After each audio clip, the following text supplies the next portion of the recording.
it's not gonna happen to them. Right. The bullshit's not gonna happen. I'm not gonna get caught. Right, yes, right. Odds are you will get caught. A lot of people think they don't. Right, they're not gonna get caught. I was just asked by my friend about what made me turn around, and I had to give it some thought. Actually, it was getting busted for trafficking in cocaine in Cobb County. I didn't sell drugs in my community. I know, right? I went to sell it to the white folks. Right. We have enough black folks selling down here on Candler Road. By the way, we're on Candler Road. I was one of those black dudes that took my, and that's probably why I got busted quick, because it was Cobb drug task force. It was man, they came out the woods. Hell, I thought I was being robbed again, actually, but it was police, and I was actually happy. Yeah, I could have been dead for sure. And all that, you know, they do, and I was like, uh-oh, I'm gonna die. And you know, fortunately, when he put the gun on the back of my head, I was laying on the ground. He said, yeah, we're drug attachment force or whatever.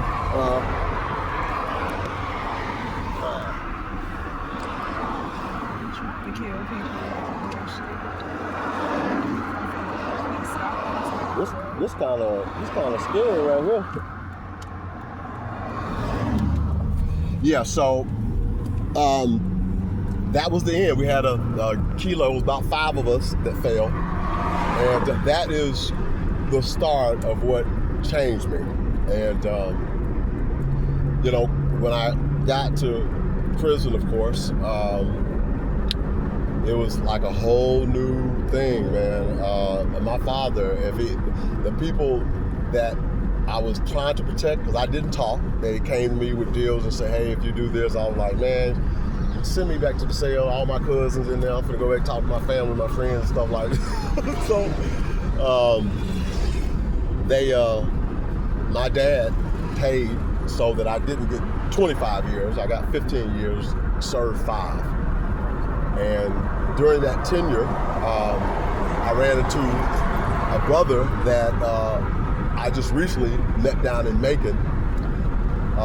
His name is Pitts. And he asked me, he said, I heard that, he said, how could you know about the God that you know about and conduct yourself the way that you do?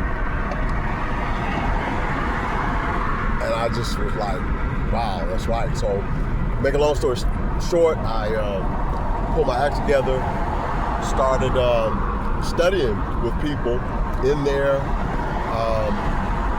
You know, it turned out, you know, pretty good. I was able to regroup, went to school, got a certification in electrical, and that is where my legal training began, because at that time when I failed, the judges said that all prisoners have to have access to the courts, to the law library.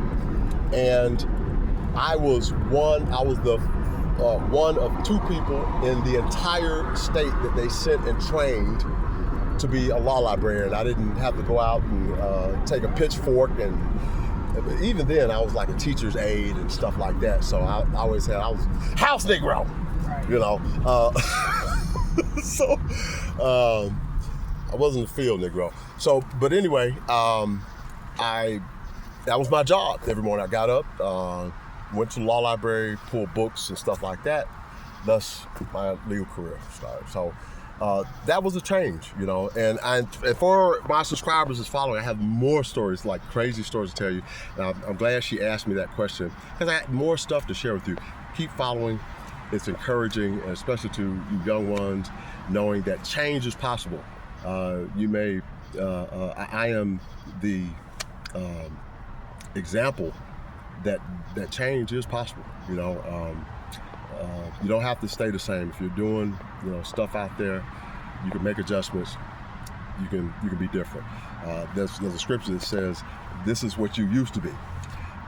And then when you change, trust me, the enemy will come back and try to paint you with those same personalities and so forth. And that's what has happened to me in many respects in my life as I live it now. But I'll share more with you. We're on our way to talk with our main man, Bigelow.